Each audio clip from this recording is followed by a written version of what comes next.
What's up, y'all? Tis your boy Dreaded Don here, back again, delivering you guys my full review of Drova. I know, man. I know. How could I not deliver you guys my review of it? I've been live streaming this game almost every day for about a week. I gotta give you guys my review. And I know it's coming a little late. The game's already been out for about a month. There's already been a few other reviews dropping. So if you've stopping by the channel to tune into mine, I highly appreciate it. Thank you. As always, thank you. I got all my live streams on the channel. So they're starting from the beginning of the journey to all the way to the end of the journey. So if you want to check those out, you're more than welcome to check those on out. But without further ado, man, let's get on into it. Man, and right off the jump, first off, man, is the attention to detail. The devs put so much attention to detail into this game. And I'm not saying it's overloaded, like you're gonna see attention to detail everywhere you go. You see a feather drop slowly. You're not gonna see all of that, but the attention to detail they put into this game for it being an indie title is chef's kiss, as I say. You know what I mean? What they, right off the jump, just the sound design of this game can get you drawn in right as you're teleporting into the world of Drova. And from the combat to the rain to the way that the mobs sound in the world, and even sometimes when the other characters are talking to you and they do their little it's pretty cool. It's very interesting, as well as the way your character interacts with the world around him. You know, you have this tool where you can investigate the world, and you have to go and use, like, kind of search for little clue markers, you know, to help you find out what is going to be the next point of your objective, or what points you in the right direction for where you need to go. On top of that, the UI is absolutely amazing, man. It's so cool. It's so cool. It draws you in. Like, you've hardly ever noticed that when you pull up your UI that you're actually doing it inside of a game. I mean, if you're paying attention to the game being a game, of course you're gonna know, right?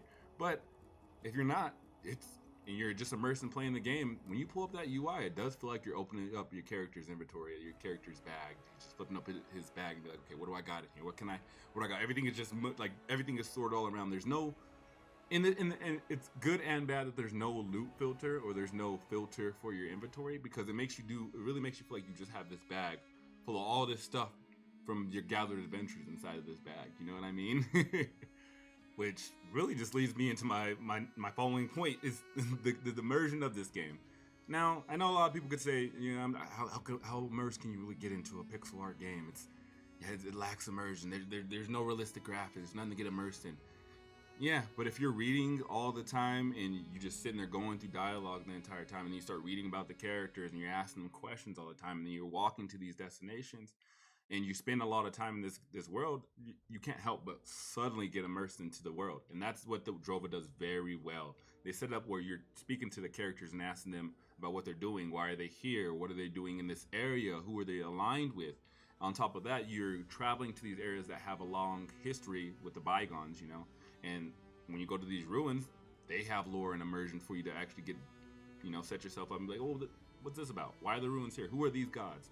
What were the bygones doing before everyone came and said that Drova is just this Elysium land? This is the land of legend where everyone should go, you know? And they do a really good job of getting you immersed and trying to figure out that reason why.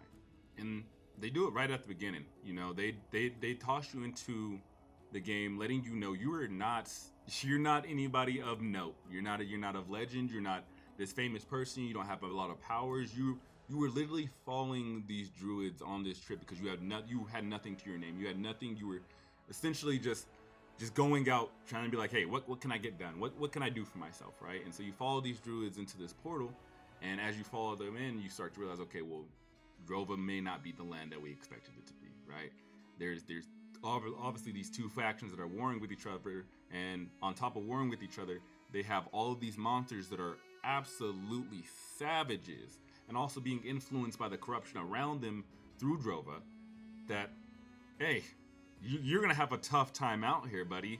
You're gonna run into plenty of things that are gonna rip you a new one and toss you to the side and say, listen, pal, level up, get good. But that's not to say that there aren't a few zones that you can go and, you know, clear a couple of low-level enemies, get us some experience underneath your belt, and be like, all right, I'm good. I can start taking on a bit more of a challenge. And if you feel like you got skill, then you might even be able to take on those challenges immediately. You know, you have no worries. And I think that's one of the things that I love about Drova already, is they're taking that from titles like Gothic. You know, we all know Piranha Games, the studio got shut down, and they had a great way of making you not feel like the hero, but allowing you to progress all the way through to the point where you're like, I'm that guy. I'm that guy, pal. Who is he? I'm him. And man, honestly, they allow you to do that in a few different ways. It's not crazy build variety, but as you progress and you get that growth going and that snowball effect starts to happen to the point where you feel like you're that hero, you got a few different choices. You know, you got 4 different melee weapons, 2 different range weapons. Once you unlock your runestone, you'll have access to magic, but before then you have all your focus abilities. So it's a good bit of mixing and matching if you have the idea and the creativity for it. If not, man, slap on an axe, slap on a bow, you're good to go. Now, I do want to talk about the points that were kind of, on the lackluster side from the things I didn't like about the game. And right off the jump, first off, man, it's the travel. The travel killed me. And there's way to mitigate the travel. You can take a potion, you can eat food, you can also wear different items that are going to increase your movement speed. But just the pathing for some areas doesn't feel enjoyable. You spend 5 to 10 minutes traveling to one end of the map just to realize you have to go back to the other side, and there's no shortcut for you to cut across. You know what I mean? And even until you get once you get Misty Step, it's still, it's iffy on if you're going to be able to make it across by Misty Stepping across, right? Now, the developer did say that they're actually going to add fast travel into the game. So if you're going to end up getting the game after he adds it, I'll tell you that, you're going to be enjoying yourself. You will enjoy yourself so much more once this game actually has its fast travel. Even without it having fast travel, it's still enjoyable. It's just once you're going back through the zones, the mobs don't respawn, so you have nothing to kill. And if you've already hit the shrines, you've already went through a zone and explored and found everything in that area, it makes no reason for you to go back to that area or travel 5 minutes up to another area just to come back down and spend another 5 minutes traveling that way down. You know what I mean?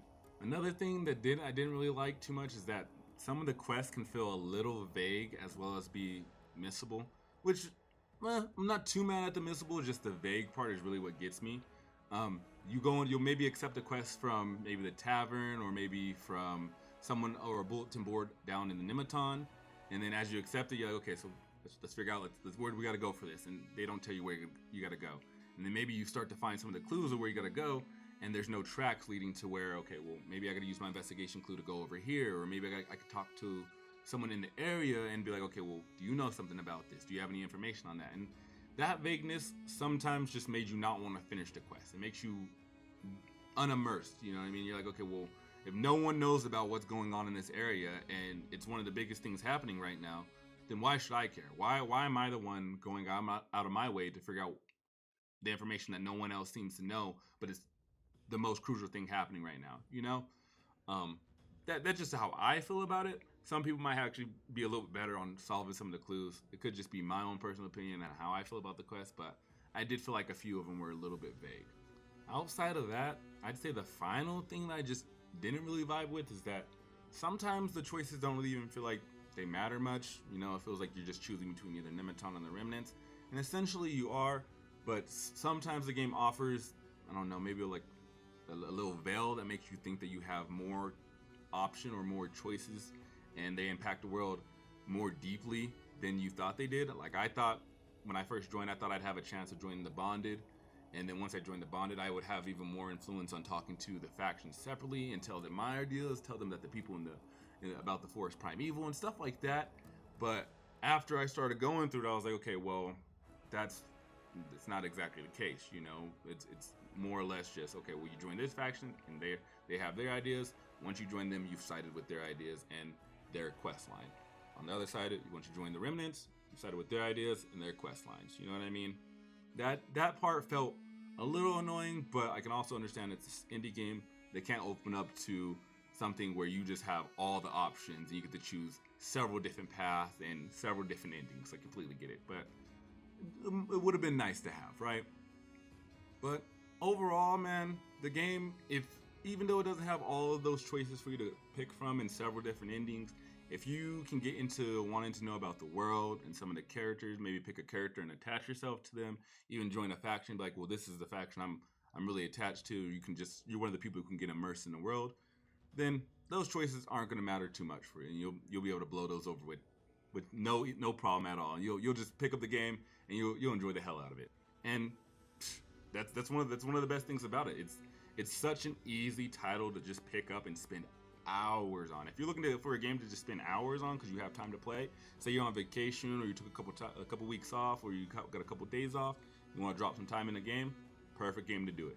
And at the same time, if you're looking for a game to just drop maybe like 15, 20 minutes in, say you got a quick hour to play a game for, this game and its quest, they actually, as vague as they are, once you figure out the clues and you start going through that quest line, figuring out those clues and doing some of the puzzles and getting some of those solutions, and the rewards they give you, oh man, the dopamine hits it's nice. It's so nice to actually be able to go through a puzzle and go through a quest and be like, what are they gonna give me? Well, I'm interested.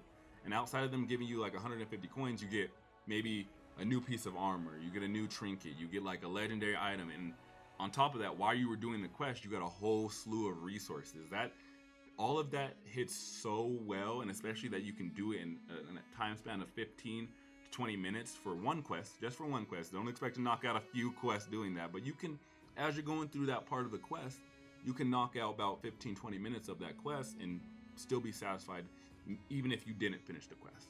And again, because of the challenge it offers, while you're going on these quests and you're finding the items that you need to find, or you're exploring the zones that you want to, all that challenge is going to be there for you. So if you get your dopamine from challenging and fighting and making sure you can improve yourself, it's right there for you. And they do such a good job of carrying on the Gothic legacy, which is exactly what we need right about now. You know, we don't have enough games that don't allow you to become the hero slowly. We got too many games that just toss you in like, here's the most powerful item in the kit.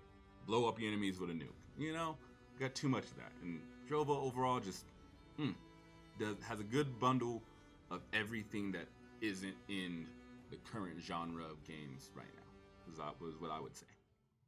Because just in my opinion, it's its own breed. It's doing something that we don't have a lot of, and because of that, it's standing out to me. So, if you're playing Drova right now, let me know down below. Leave a like if you enjoyed the video, and of course, sub so we can share some info. Otherwise, I'll catch you guys on the horizon. Deuces.